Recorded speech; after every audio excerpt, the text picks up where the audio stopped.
Erik? Igen, apa? Figyelj csak, tudom, hogy kell pénz a benzinre, úgyhogy ha elvállalsz egy kis munkát, akkor fizetek 10 dolcsit.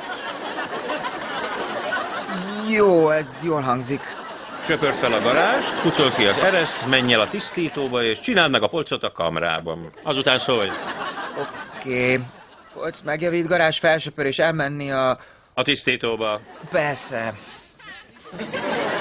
És az ereszt.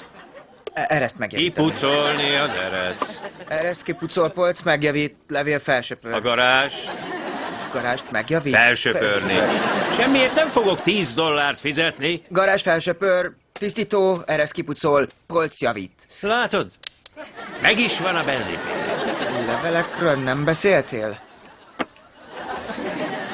Az ereszben vannak. Persze, javítsam.